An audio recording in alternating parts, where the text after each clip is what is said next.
السلام عليكم ورحمة الله وبركاته. الفيديو ده يا جماعة منتشر انتشار فظيع ومحدش عارف له أي تفسير. أنا هوريكم الفيديو كامل بس ركزوا فيه جدا وحاول بذكائك كده تخمن القصة لحد ما أرجع وأقول لك التفاصيل.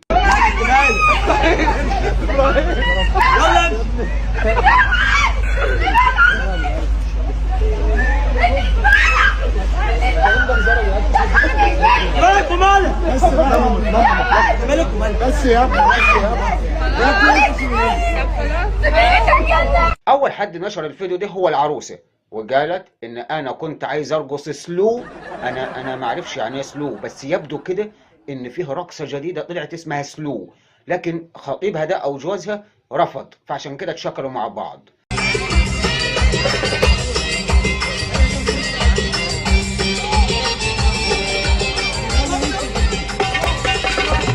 اما بعد شويه نفس العروسه نزلت نفس الفيديو وقالت انا اكتشفت ان جوزي اللي هو عريسها يعني بس صاحبتها في يوم الفرح.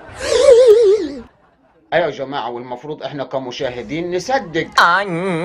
المهم العريس بقى نشر الفيديو وقال ان انا اكتشفت خيانه مرتي يوم فرحي.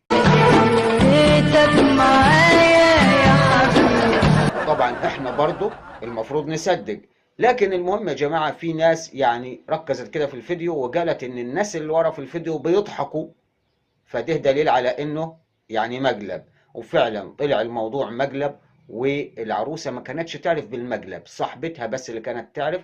يعني العريس اتفق مع صاحبة العروسة انهم يعملوا المقلب ده فيها، وعلشان يعملوا يبدو كده كانوا مزنوقين في فلوس الفرح، فكانوا عايزين يعملوا ترند عشان يلموا فلوس الفرح يعني.